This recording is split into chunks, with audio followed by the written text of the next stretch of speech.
Bio के अब तक 2 चैप्टर्स कंप्लीट कर लिए, लाइफ प्रोसेस और कंट्रोल एंड कोऑर्डिनेशन, राइट। आज अगला चैप्टर शुरू करते हैं, रिप्रोडक्शन, ठीक है। ओके, वो पहले 2 चैप्टर्स क्लियर हो गए होंगे, है ना। मैंने हमेशा बोला है, अगर किसी भी टॉपिक में किसी को कोई भी प्रॉब्लम आ रही है, दे कैन ऑलवेज कॉन्टैक्ट में, क्योंकि अब लॉकडाउन ये तो बढ़ता ही जा रहा है ना, और क्लासेस ऑफलाइन स्टार्ट नहीं हो पा रही हैं।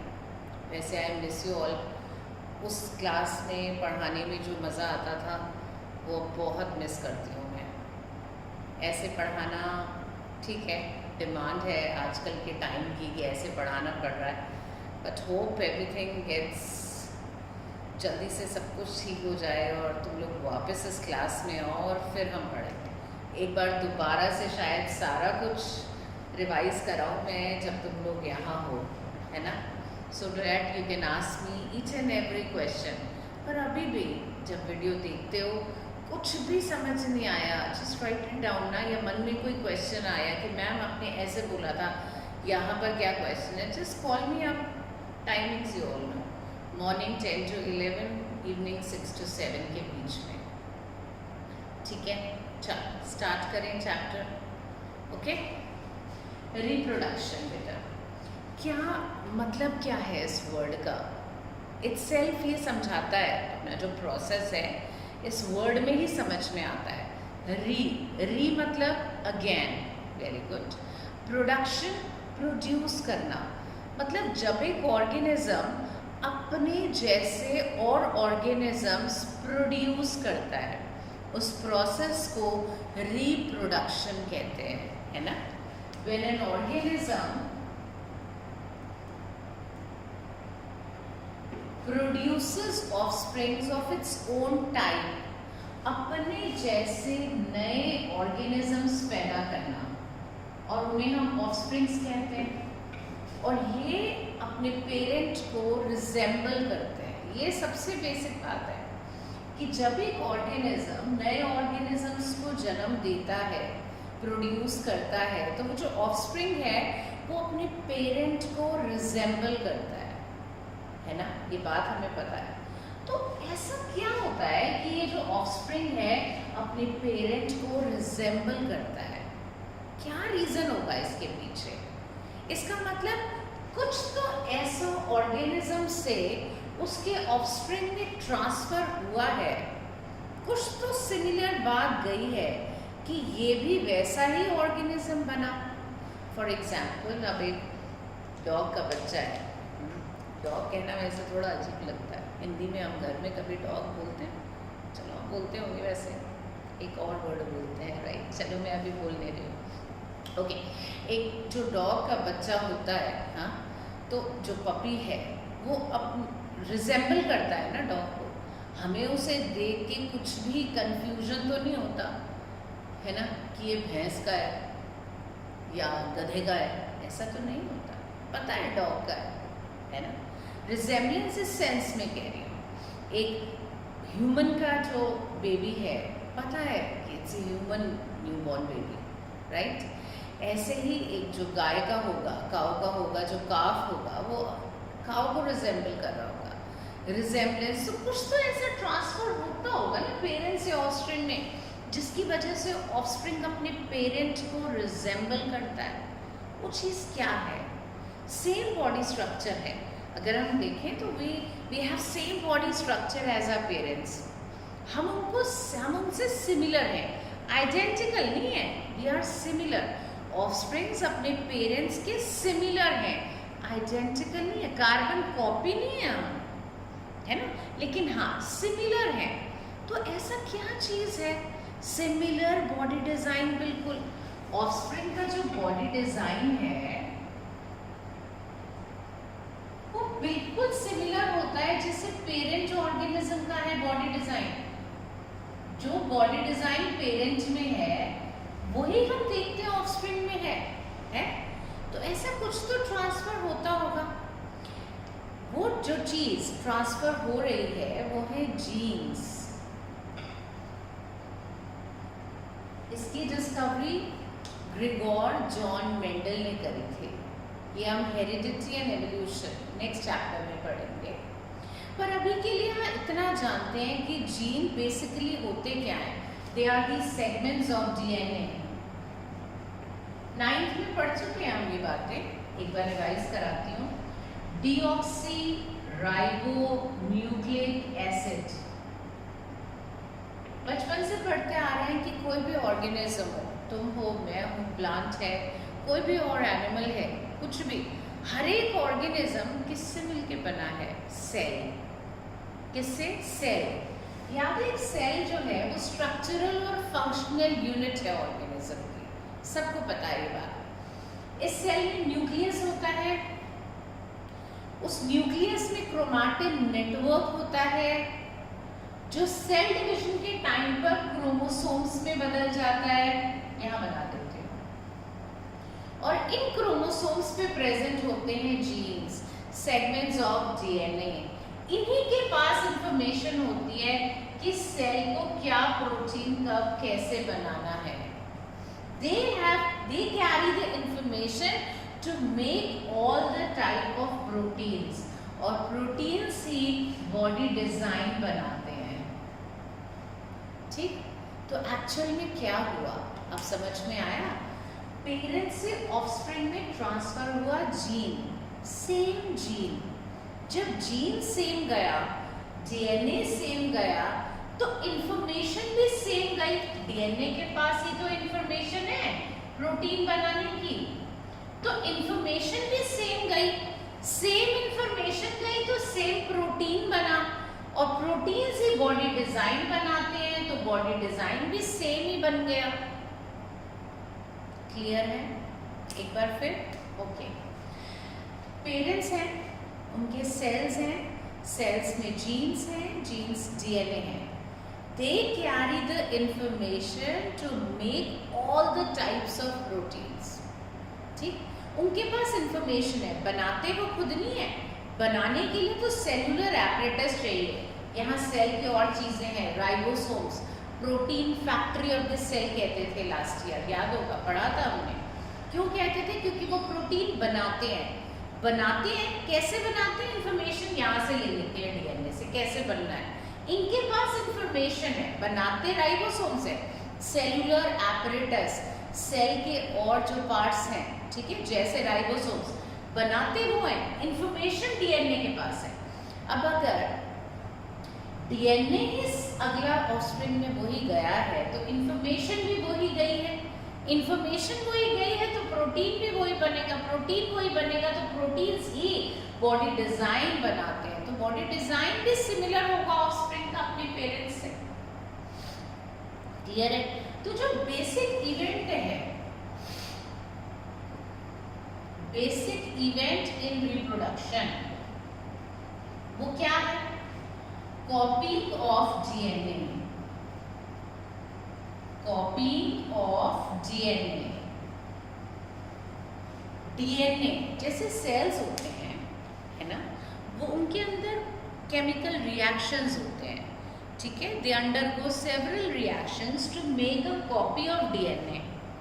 फिर एक कॉपी तो ओरिजिनल सेल में ही रहती है, और एक डीएनए की जो कॉपी बनती है वो नए सेल में चली जाती है, ठीक। लेकिन सिर्फ इससे काम नहीं चलता। सिर्फ कि डीएनए कॉपी चल गई तो नया सेल वही सेम बॉडी डिजाइन बना देगा, नहीं नहीं नहीं।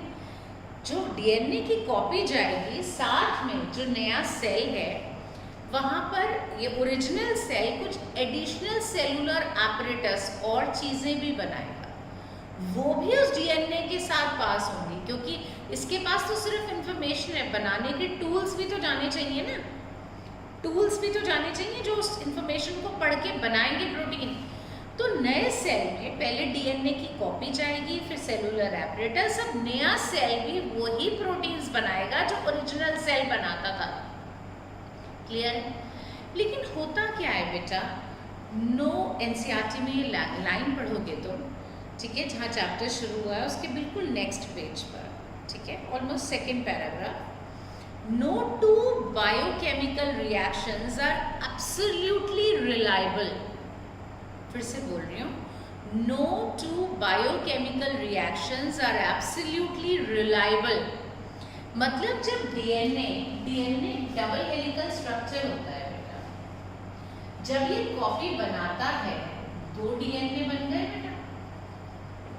तो जब ये कॉपी बनाता है तो एग्जैक्ट कॉपी नहीं बनती, एग्जैक्ट कॉपी नहीं बनती, उसमें कुछ ना कुछ चेंज आना ही आना है। जब डीएनए से नया डीएनए बन रहा होता है एग्जैक्ट कॉपी नहीं बनती, उसमें कुछ ना कुछ चेंज आता है जिसे हम बायो की लैंग्वेज में एरर कहते हैं। क्या कहते हैं? एरर। इस एरर की वजह से जो नया सेल है उसमें सिमिलर बॉडी डिजाइन तो है बट आइडेंटिकल नहीं है। आइडेंटिकल नहीं है। आइडेंटिकल क्यों नहीं है? क्योंकि कुछ ना कुछ तो डीएनए की कॉपी में जब बन रही थी नई कॉपी उसमें कुछ तो चेंज आया, कुछ तो एरर आया, तो कुछ तो प्रोटीन का नेचर चेंज हुआ, इसीलिए वो सिमिलर तो था पर आइडेंटिकल नहीं था। यही रीजन है कि जो ऑफस्प्रिंग्स हैं वो अपने पेरेंट्स को सिमिलर तो होते हैं but they are not identical, they are not the carbon copies, उनमें कुछ तो वेरिएशंस होते हैं क्योंकि डीएनए कॉपी होते टाइम एरर आए थे। वही एरर वेरिएशंस का कारण है। वेरिएशंस मतलब डिफरेंसेस बिटवीन द ऑर्गेनिज्म जो अब नया हुआ है एंड द पेरेंट ऑर्गेनिज्म, या जो नया सेल बना है और जो ओरिजिनल सेल है उसमें जो डिफरेंसेस हैं वो इसलिए कि कॉपी बनते टाइम कुछ एरर्स आए थे, उन एरर्स की वजह से कुछ वेरिएशंस आए हैं। क्लियर है सबको? अब लेकिन ये जो वेरिएशंस हैं ये बहुत ज़रूरी हैं फॉर द सर्वाइवल। अगर ऐसा होता ना कि एक ऑर्गेनिज्म बिल्कुल अपने जैसे कार्बन कॉपी बनाता चला जाता तो शायद आज बहुत सारी स्पीशीज खत्म हो गई होती, एक्सटिंक्ट हो गई होती। ये तो वेरिएशंस हैं जिसकी वजह से ही सर्वाइवल हुआ है। कैसे? देखो, हम सब जानते हैं हमारी जो एनवायरनमेंट है जिसमें हम रह रहे हैं वो कंटिन्यूसली चेंज होती है। It is regularly changing. कुछ भी ऐसा नहीं है कि जो पहले था, अगर हम 50-100 साल भी पहले चले जाएं ना तो जो वेदर क्लाइमेट रहा होगा वो आज नहीं है। ठीक है? अच्छा, ऐसे ही मतलब अर्थ पे जो कंडीशंस थी they have not been similar. Change है, चेंज है। वो चेंज हमें कुछ सालों में अपने लाइफ साइकिल में तो नज़र नहीं आता because we have very short life span. वो नज़र आता है सदियों में चेंज, सेंचुरीज में वो चेंजेस नज़र आते हैं। ठीक?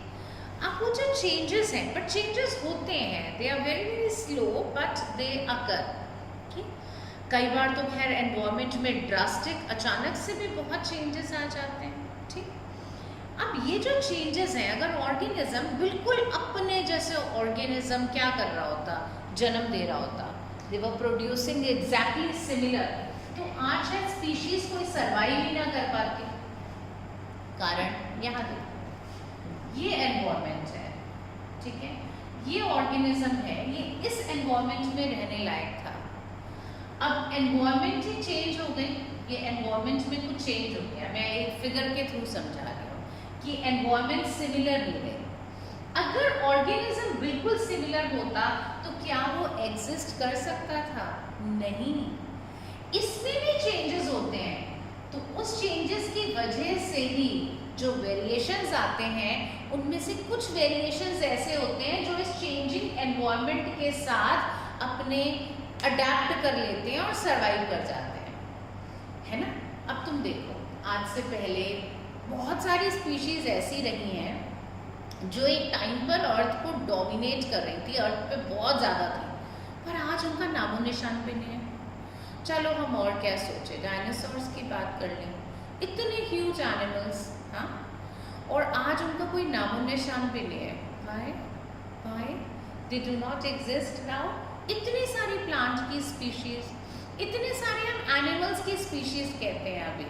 अब हंटिंग, पोचिंग क्यों एक पनिशेबल ऑफेंस कह दिया? क्यों? क्योंकि हमें पता है बहुत सारे कार्निवोर्स जो हैं वो तो एंडेंजर्ड स्पीशीज में आ गए, मतलब खत्म होने की कगार पर है, कुछ ही बचे हैं। अब कुछ ही कैसे बचे हैं, पहले तो नंबर इतना था, हमारी अर्थ से क्या पानी चला गया या फूड चला गया या हवा चली गई, वही कॉम्पोजिशंस हैं।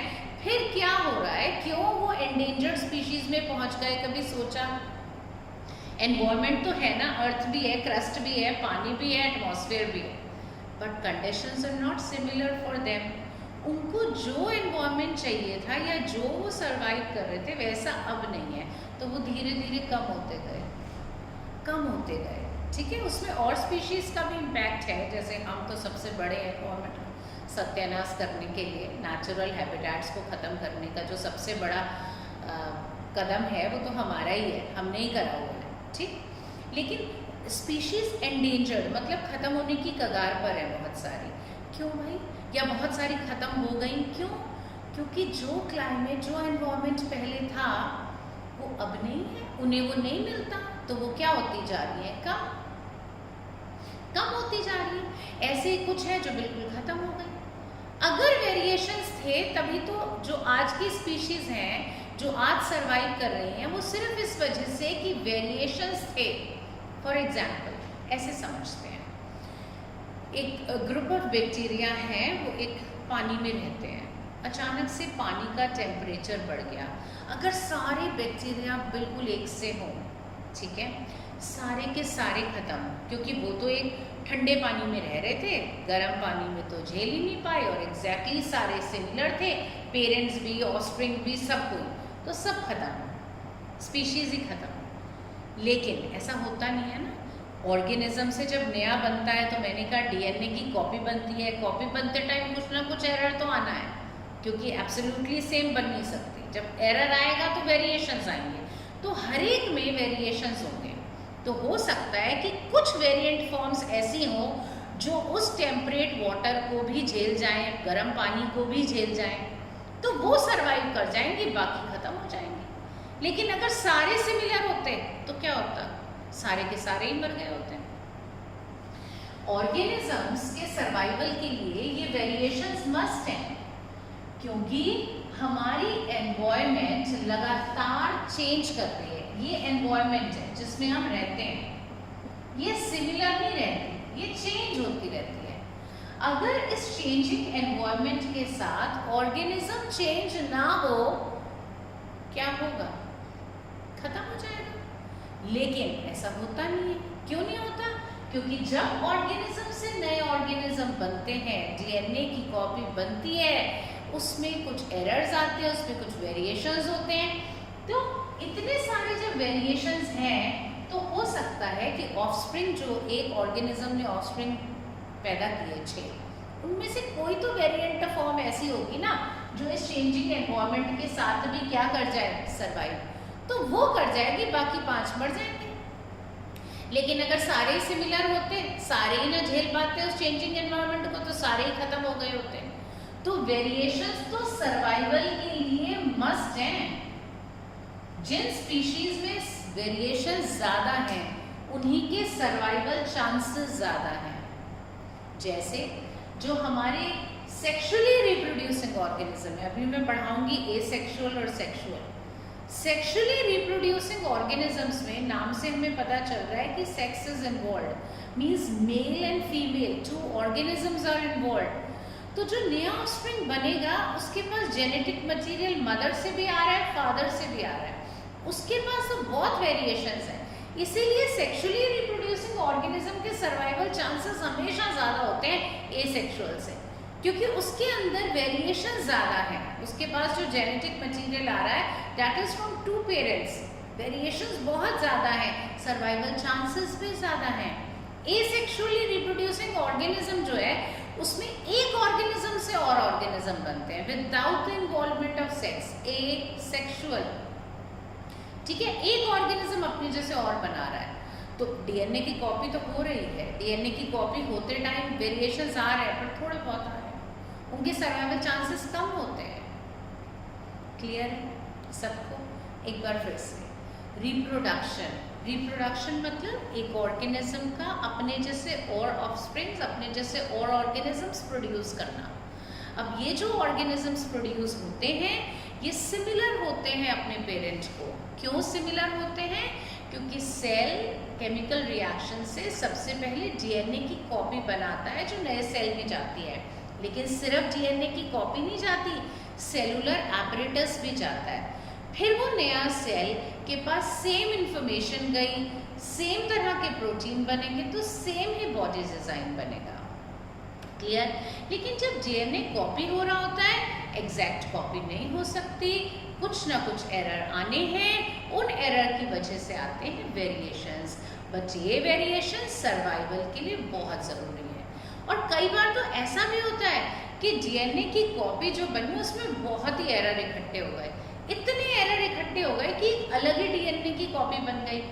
उस केस में द सेल डाइज। क्यों? क्योंकि सेलुलर एपरेटस इतनी डीएनए की कॉपी में जो बातें नहीं आ गई हैं उसको पढ़ ही नहीं पाता, उस इंफॉर्मेशन को नए प्रोटीन ही नहीं बना पाता, तो सेल वुड डाई। डीएनए की कॉपी में बहुत बदलाव हो जाए तो सेलुलर एपरेटस उस इंफॉर्मेशन को पढ़ नहीं पाएगा, क्योंकि उस सेलुलर एपरेटस को तो उसी डीएनए की कॉपी की इंफॉर्मेशन को पढ़ना आता है।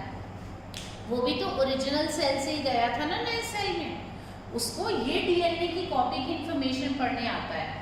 तो ये सेलुलर एपरेटस गया नए सेल में, डीएनए की कॉपी गई। अब थोड़ा बहुत बदलाव है तो ये इसे पढ़ के समझ लेगा, लेकिन बहुत ही ज्यादा बदलाव हो गया तो उस केस में तो सेल वुड डाई। क्लियर है? लेकिन ये जो डीएनए की कॉपी में चेंज आया है, ये इसी की वजह से वेरिएशंस है, इसी की वजह से चेंजेस हैं एक ऑफस्प्रिंग में अपने पेरेंट सेल से। पर ये वेरिएशंस जरूरी है सर्वाइवल के लिए। क्यों? क्योंकि एनवायरनमेंट लगातार बदल रही है। अगर ऑर्गेनिज्म में वेरिएशंस नहीं होंगे तो वो खत्म हो जाएंगे। उस चेंजिंग एनवायरनमेंट के साथ अपने आप को अडेप्ट या चेंज नहीं कर पाए तो खत्म। हमें वक्त के साथ बदलना पड़ता है, नहीं बदलते तो खत्म, है ना?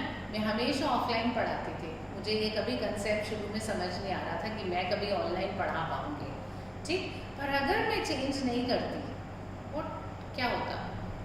एक्सटेंट इस प्लेटफॉर्म पे आ ही नहीं पाती, पढ़ाना खत्म। लेकिन मुझे ये स्टार्ट करना पड़ा। शुरू में तो मुझे बहुत दिक्कत आ रही थी, because I have never been to this kind of 25 year से ऐसे ही पढ़ा रही हूँ, है ना?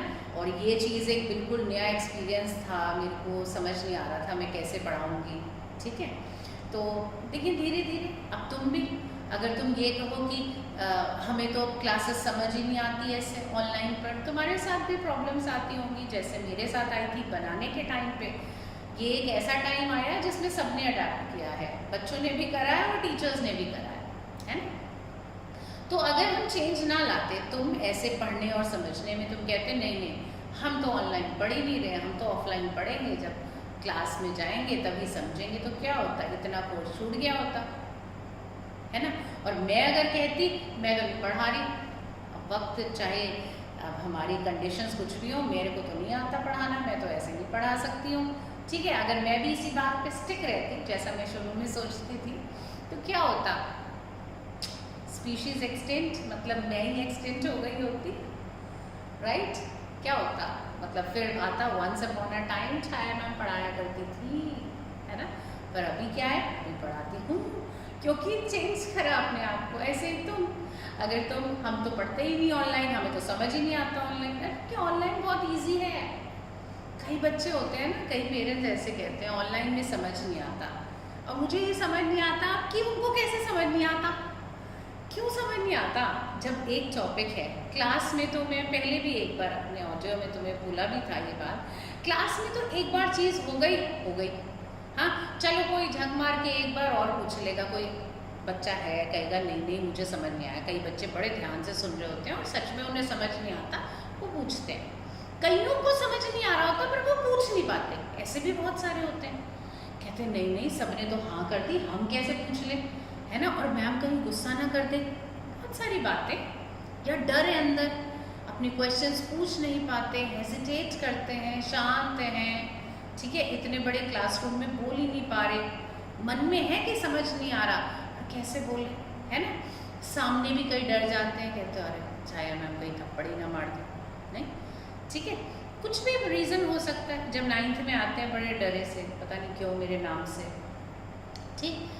अब लेकिन अभी तो कितना आसान है, एक तो मैं सामने हूँ भी नहीं तुम्हारे, ठीक है? बस फ़ोन पे ही तो हूँ, दूसरी बात, कुछ डाउट पूछना हो कि फ़ोन करो, पूछ लो। कुछ समझ नहीं आया क्लास को 2 बार देख लो, 3 बार, मैं तो इतना सफिशिएंट टाइम देती हूँ।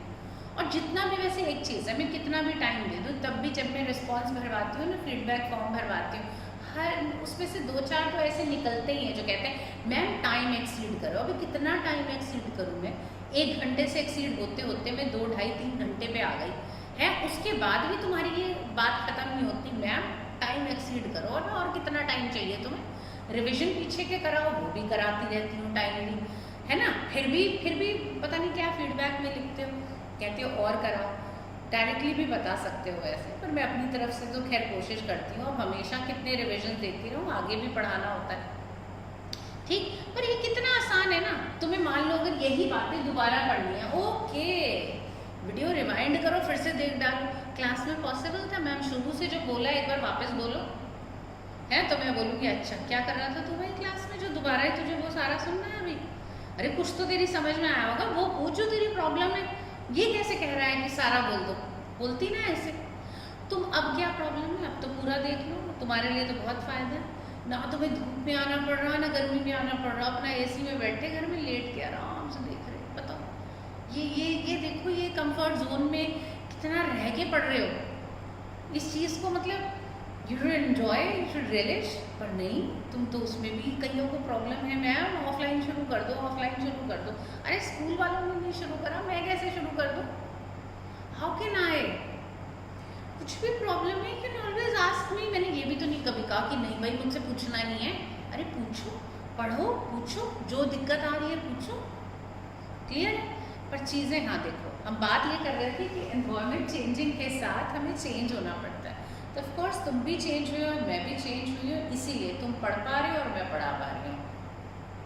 लेकिन अगर सोचो हम स्टिक रहते अपने अपने बात पे, तुम कि मैं तो ऑफलाइन भी पढ़ूंगा, और मैं ये कि मैं तो वो तभी पढ़ाऊंगी, तो फिर तुम्हारा भी इतना टाइम खराब, मेरा भी हो रखा होता, मैं भी इस प्लेटफॉर्म पे नहीं होती, और तुम भी अपने घर में बस 9th के वहीं तक ही स्टिक होते अब तक, और बाकी बच्चे आगे निकल चुके होते। तो वेरिएशंस, एनवायरनमेंट कंडीशंस हमेशा चेंज। उस चेंजिंग एनवायरनमेंट के साथ जो चेंज, वो सर्वाइवल है। जो नहीं चेंज हो रहा है वो एक्सटेंट, खत्म। क्लियर है? चलो ओके, होप ये चीज़ें समझ आ गई होंगी। चलो अब चलते हैं अगले टॉपिक पर, रिप्रोडक्शन की टाइप्स ऑफ रिप्रोडक्शन। रिप्रोडक्शन की जो टाइप्स हैं वो 2। अभी मैंने दोनों टाइप्स के बारे में बोला भी था। One is asexual reproduction and second is sexual reproduction.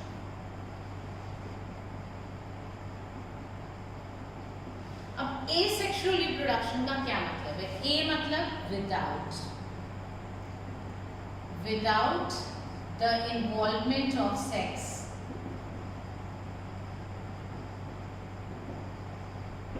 मतलब only one organism, मतलब एक ही organism, only one organism is able to produce offsprings. नए ऑर्गेनिज्म वही एक अकेला ही बना रहा है, ठीक है। जबकि sexual reproduction means with the involvement of sex.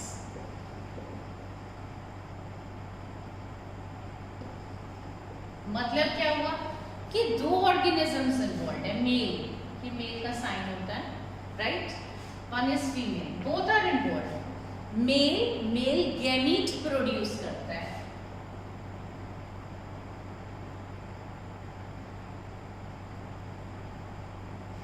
Clear?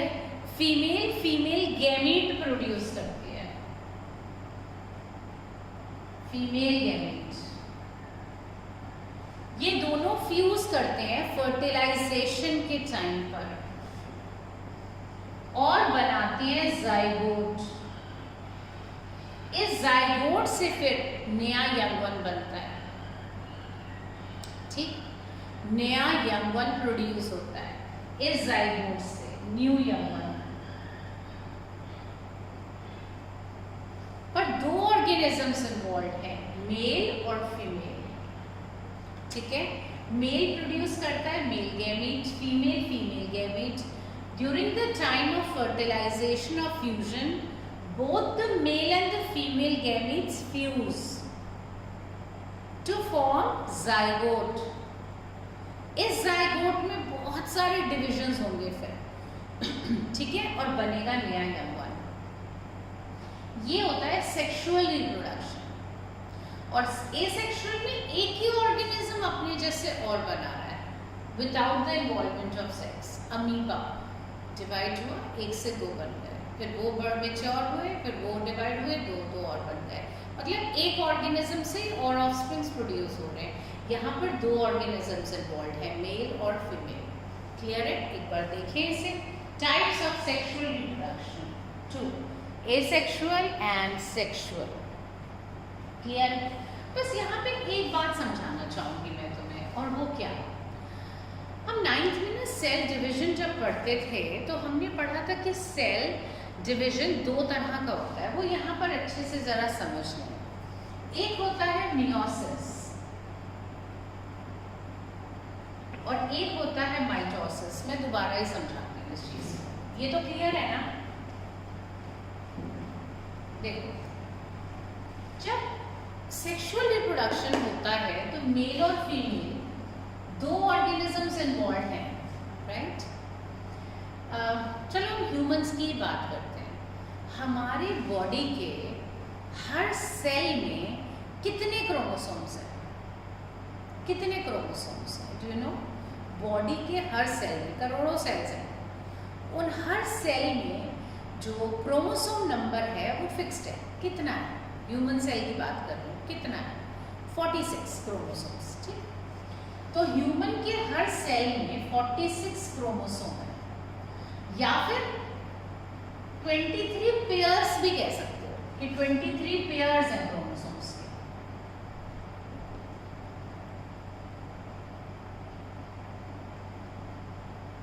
Clear? ऐसे पेयर होते हैं, जैसे ये एक पेयर है, ये दोनों सिमिलर होते हैं बिल्कुल, ठीक है? ये एक पेयर है। अब ऐसे सोचो 23 पेयर है, मैंने तो 2 पेयर बनाए हैं, ठीक है? चलो ऐसे 23 पेयर्स कह दो या इंडिविजुअली काउंट करो तो भाई 46 है? अब जब मेल गैमीट बनेगा और फीमेल गैमीट बनेगा रिप्रोडक्शन के टाइम पर, सेक्सुअल रिप्रोडक्शन की बात कर रही हूँ, तो जब मेल गैमीट बनेगा ना, तब ये जो सेक्स सेल्स हैं मेल और फीमेल में, जो सेक्स सेल्स हैं जिनमें 46 क्रोमोसोम्स हैं, इनमें मियोसिस होगा। मियोसिस होगा ताकि क्रोमोसोम नंबर हाफ हो जाए गैमीट्स में, 23 और 23 फीमेल गैमीट में भी। मियोसिस एक रिडक्शन डिवीजन है। रिडक्शन डिवीजन, रिडक्शन मतलब रिड्यूस करना, आधा। ये एक ऐसा डिवीजन है कि जब गैमीट बनते हैं ना, मेल और फीमेल के अंदर सेक्स सेल्स हैं, जैसे मेल्स के अंदर सेक्स ऑर्गन्स हैं, टेस्टिस, सबको पता है। फीमेल के अंदर ओवरी, ह्यूमन की बात कर रही हूँ, ठीक? इन टेस्टिस और ओवरीज में, ऑर्गन्स के अंदर टिश्यूज होंगे, टिश्यूज में सेल्स होंगे, सेक्स सेल्स कहते हैं। अब उन सेक्स सेल्स में मियोसिस हो रहा है ताकि क्रोमोसोम नंबर हाफ हो जाए, 23। फिर जब ये 23 male gamete female gamete fuse करेंगे और जाइगोट बनेगा। जाइगोट में फिर से कितने क्रोमोसोम्स हो गए? 46। कितने हो गए? 46। अब इसमें अब होगा आगे, जाइगोट तो एक सिंगल सेल ही तो है, उसमें अब माइटोसिस होगा।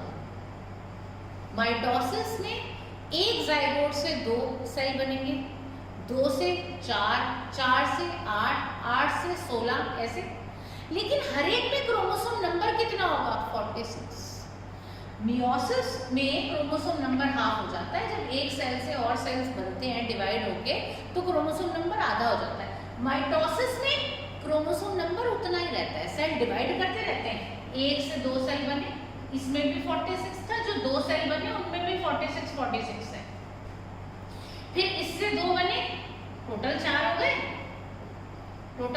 गए, इनसे और बनेंगे दो 8 हो जाएंगे, 16 हो जाएंगे, लेकिन हर एक में कितने रहेंगे? 46। बात समझ में आ रही है?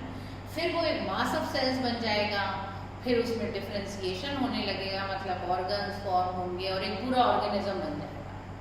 इस पूरे प्रोसेस में 9 मंथ्स लगते हैं, ठीक। तो अब ये जो बाद में डिवीजन हो रहे हैं, ये माइटोसिस है, सिर्फ सेक्स सेल्स में होता है। मियोसिस जो क्रोमोसोम नंबर को क्या करता है, हाफ। और जब ये मियोसिस हो रहा होता है ना, उस टाइम पर जबरदस्त वेरिएशंस होते हैं। मतलब जो डीएनए है, जो क्रोमोसोम्स के ऊपर जीन्स हैं, जीन्स डीएनए है, उनमें बहुत चेंजेस आते हैं। तभी तो अभी थोड़ी देर पहले मैंने क्या बोला था कि सेक्सुअली रिप्रोड्यूसिंग ऑर्गेनिज्म के सर्वाइवल चांसेस ज़्यादा हैं, क्योंकि उनमें वेरिएशन ज़्यादा है। उनमें वेरिएशन ज़्यादा मियोसिस की वजह से है। क्रोमोसोम नंबर में भी चेंज आ रहा है बहुत ज़बरदस्त, और जेनेटिक मटेरियल में भी चेंज आता है। इसीलिए सेक्सुअली रिप्रोड्यूसिंग ऑर्गेनिज्म में वेरिएशन ज़्यादा है, सर्वाइवल चांसेस भी ज़्यादा है। एसेक्सुअल में एक ही ऑर्गेनिज्म से और ऑफस्प्रिंग्स प्रोड्यूस हो रहे हैं, ठीक है। चेंजेस ज़्यादा नहीं आते डीएनए कॉपी होते टाइम, हल्के हल्के वर्गे एरर्स आएंगे, उसकी वजह से वेरिएशंस बहुत थोड़े से होंगे। क्लियर है सबको? चलो आज हम इतना ही लेते हैं, डिटेल में एसेक्सुअल रिप्रोडक्शन को अगली क्लास में कंटिन्यू करेंगे। ओके, रिवाइज द थिंग्स, और एक बार वीडियो दोबारा देखो, चाहे तो एक बार और देख लो, 3 बार देख लो, पर 2 बार तो मस्ट है। ओके, चलो बाय बाय।